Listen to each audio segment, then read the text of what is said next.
বিসমিল্লাহির রহমানির রহিম।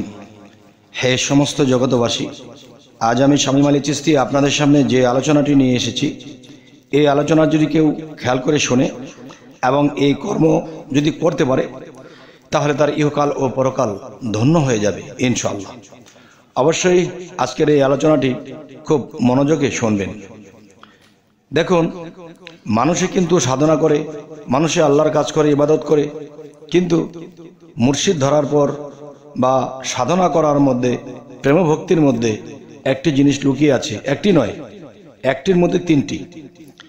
যেরকম যদি এই পৃথিবীর কোনো মানুষ চায় যে আমি আল্লাহর প্রেমে ফানাফিল্লা হয়ে যাব, তাহলে কোরআনে, হাদিসে বা শরগোলে আমরা যা কিছু জানতে পাই, এর মধ্যে একটি কথা শুনি যে আল্লাহ নিরাকার। নিরাকার তো এটির অর্থ শরীয়তের লোকেরা বুঝুক না বুঝুক একটা কথা বলে থাকে যে নিরাকার শব্দের অর্থ যার কোনো আকার নেই। তো যার কোনো আকার নেই, আমি তার ভজনা করব কোন রূপে? যার কোনো আকার নেই, আমি তাকে মানব কোন রূপে?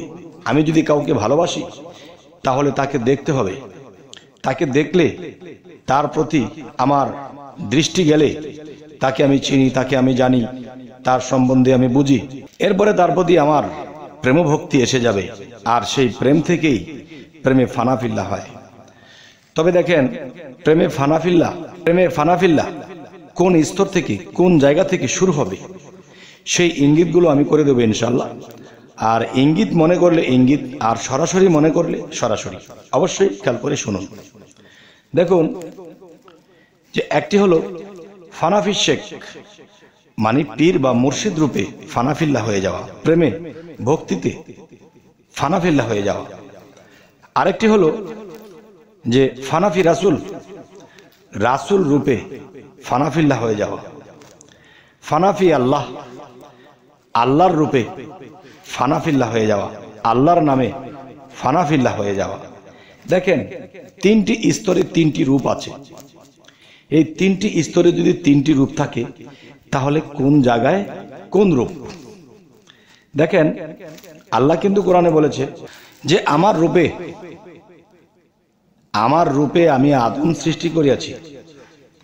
তো আল্লাহর রূপে যদি আদম সৃষ্টি করিয়া থাকে, এবং সেই আদমের ভিতরে যদি আল্লাহ নিজে সেই কালবের মধ্যে বসত করে থাকে, এই কথাটি কোরআনে আল্লাহ বলেছেন যে খালাকাল ইনসানি আদম ওয়ালি সুরাতিহি, যে আমার সুরতে আমি আদম সৃষ্টি করিয়াছি, এবং যে আদম নিজেকে পবিত্র করলো, নিজের কাল্পকে পরিষ্কার করলো, আমি সেই কাল্পের সিংহাসন নিয়ে বসি এবং তার মুখেই আমি সাজেশন দিয়ে থাকি। আর সেই সাজেশন যদি কেউ শোনে, তাহলে সে কখনো আল্লাহর ওলি হয়ে যেতে পারে। তবে ফানাফিল্লার তিনটি স্তর আজকের এই আলোচনাটির মধ্যে বলবো। যে ফানাফি শেখ, পীর সুরতে ফানাফিল্লা হয়ে যাওয়া। পীর সুরতে যদি ফানাফিল্লা হয়ে যায়, তখন কিন্তু তার মধ্যে আরেকটি রূপ আসবে। আর সেই রূপটি হলো কি? সেই রূপটি হলো, আল্লাহ কি বলেছে? হে রাসূল, আপনার হাতে আমার হাত। রাসূল কি বলেছে?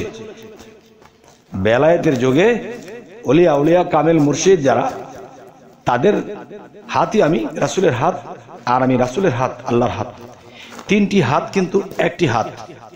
তাহলে আজকের যে আলোচনাটি, যে দেখুন, এই তিনটি হাত যদি একটি হাত হয়, তবে এখানে একটা জিনিস বুঝতে হবে যে পীর স্রোতে ফানাফিল্লা হইলে তখন কি হয়? সেই রাসূল স্রোত ভেসে ওঠে। আর রাসূলের স্রোত কি? সেই স্রোতটি আসবে নিরঞ্জন রূপে। এখন নিরঞ্জন রূপ কি? ওই যে আল্লাহ বলেছে যে খালাকাল ইনসানি আদম ওয়ালি সুরাতিহি, সেই স্রোতটি দেখা দেবে। আচ্ছা, সেই স্রোতটি যদি দেখা দেয়, তখন সেই স্রোতেও যদি কেউ ফানাফিল্লা হয়ে যায়, তখন তিনি ফানাফি রাসূলে পৌঁছে গেল। আর আল্লাহ কি বলেছে? আমার রাসূল হইতে তোমরা আমাকে কখনো পার্থক্য করিও না, কেননা রাসূলের সঙ্গে আমি রাসূল আমার সঙ্গে। আচ্ছা, তো এবার আসি যে ফানাফি আল্লাহ, তখন মুর্শিদের যে বর্জক আর রাসূলের যে বর্জক, দুই মিললে একাকার হয়ে যাবে। আর আল্লাহর যে রূপস্রোত, আল্লাহর যে বর্জক, সেটিও এই 3 রূপে এক রূপ ধারণ করবে।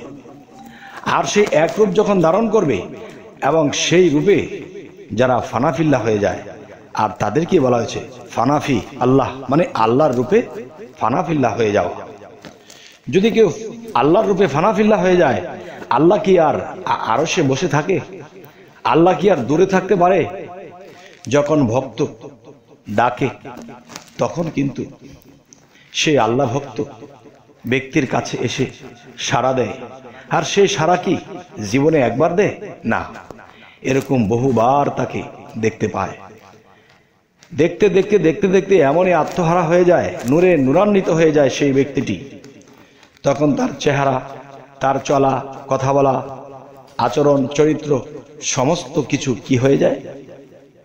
রাসূলের চরিত্র তার মধ্যে এসে যায়। তিনি মিথ্যা বলতে পারেন না, তিনি আপতে কুপতে চলতে পারেন না, আপতে কুপতে বলতে পারেন না। তখন কি হয়? তখনই তিনি মুর্শিদ রাসূল 2 মিল্লা একাকার যখন হয়, তখন আল্লাহ তখন তাদের মধ্যে একাকার হয়ে যায়। একাকার হয়ে গেলে তখন তিনি মিলে এক হয়ে যায়। তাই একটি কথা বলা হয় যে পীর মুর্শিদ খোদা না করিও জুদা, এক সুতায় বাঁধা। তাহলে এক সুতায় যদি বাঁধা হয়ে যায় তখন সেই ব্যক্তিটি কি হয়? সেই ব্যক্তিটি মহাজন হয়ে যায়। মহাজন কি? যে আল্লাহও কিন্তু সারা বিশ্ব ব্রহ্মাণ্ডের মহাজন। আল্লাহও কিন্তু সমস্ত সৃষ্টি করেছেন, সমস্ত সৃষ্টি করে সমস্ত সৃষ্টি তার আয়ত্তাধীন, তার কথা মানে, তার কথায় চলে। যখন 3 জনে মিলে একজন হয়ে যায় সেই ফানাফিল্লার জোরে, তখন দেখা যায় এই সমস্ত মাখলুকাত, তারা, গ্রহ, নক্ষত্র, সূর্য, চন্দ্র, সাগর, নদী সকলেই তার কথা মানে, তার কথা শোনে। তাহলে আল্লাহ কি বলেছে? আমি কি আর আমার থাকি? আমি আমার ভক্তের হয়ে যাই। আমি কি আর আমার থাকি? আমি আমার বন্ধুর হয়ে যাই। তখন 2 মিললে একাকার, আবার ওই 3 মিলে একাকার। তাহলে সেই 3 মিলে যদি একাকার হতে হয়, তাহলে 3টা স্তরে ফানাফিল্লাহ হতে হবে। আর সেই ফানাফিল্লাহ হতে গেলে জীবনে অনেক বাধা বিঘ্ন এসে তাকে বাধা দেবে। মানুষ শয়তান, জিন শয়তান, খবিশ শয়তান তার পিছু লেগে যাবে। তখন তাকে সাধন পথে তাকে ব্যাঘাত ঘটাবে এবং অভাব এসে তার গলায় চেপে ধরবে এবং জীবন চলার পথে সে অনেক কষ্ট অনুভব করবে। এবং সমস্ত শয়তানকে সে অতিক্রম করেছে এবং দুনিয়ার সমস্ত আমিত্ব তিনি বিসর্জন দিয়েছে। তিনি বহু দুঃখেও মুখে হাসি, চোখে জল ঝরতে থাকে। তখনই সেই মানুষটির জন্য আল্লাহ মায়া লাগে। আল্লাহ তখন আল্লাহর জায়গায় আর বসে থাকতে পারে না, তখন তার মধ্যে এসে বিলীন হয়ে যায়। যখন আল্লাহ ওই ব্যক্তির মধ্যে বিলীন হয়ে যায়, তখন কি হয়?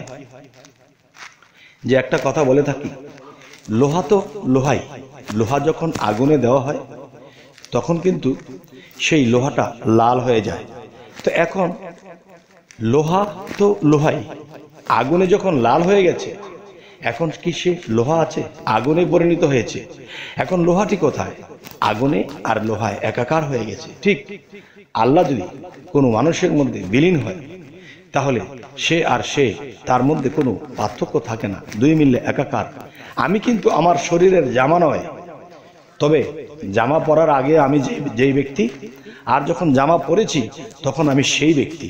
ঠিক সেই লোহা যখন আগুনে পোড়া দেয়, যখন লাল হয়ে যায়, এখানে লোহাও আছে, আগুন আছে, তবে 2 মিললে একাকার। এখানে হাত দিলে হাত পুড়ে যাবে। ঠিক ওলি আউলিয়া যারা পৃথিবীতে আছে, তারা যারা আল্লাহর সাথে বা আল্লাহ তার সাথে বিলীন হয়ে গেছে, সেই ব্যক্তি মুখে যা বলে তাই হয়, আল্লাহও যা বলে তাই হয়।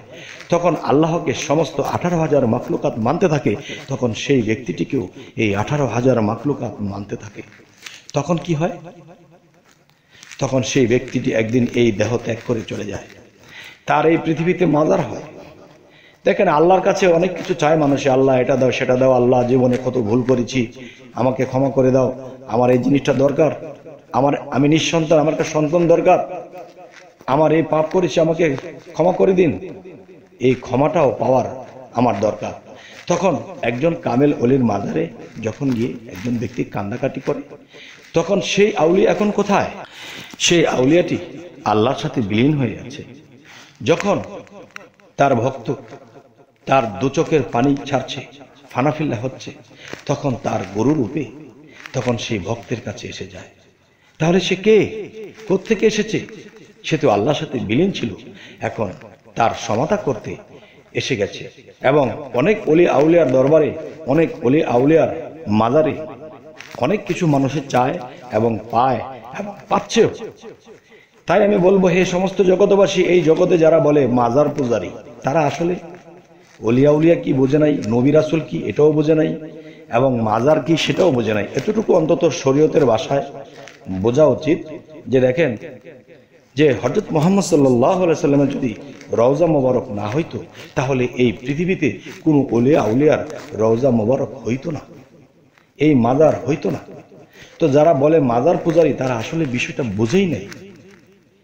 তাহলে অবুঝের সাথে তো আমার পাগল হলে চলবে না। বাচ্চা মানুষে কত কিছু বলবে, সব কথা কি আর শোনা যাবে?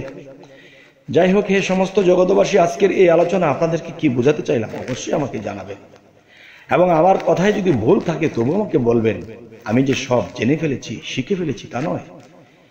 আপনি যদি বলেন যে না, এই জিনিসটি সঠিক, এই জিনিসটি সঠিক না, অবশ্যই সেখান থেকে আমার শেখার আছে। শিখার শেষ আমি কি করতে পেরেছি? আমি তো এখনো শিখার শেষ করতে পারিনি। তাই হে সমস্ত জগতবাসী, আজকের যে আলোচনা অবশ্যই আপনারা খেয়াল করে শুনছেন, অবশ্যই আপনারা এই কথাগুলো বুঝতে চেষ্টা করেছেন। তাহলে অবশ্যই আমাকে জানাবেন যদি ভালো লাগে। যদি আমাদের এই চ্যানেল আপনাদের ভালো লাগে, অবশ্যই সাবস্ক্রাইব করে নেবেন, এবং পরবর্তীতে কি ধরনের আলোচনা চাইছেন অবশ্যই জানাবেন, এবং যদি ফেসবুক হয়ে থাকে অবশ্যই ফলো করে নেবেন। তো সকলেই ভালো থাকবেন। আল্লাহ হাফিজ।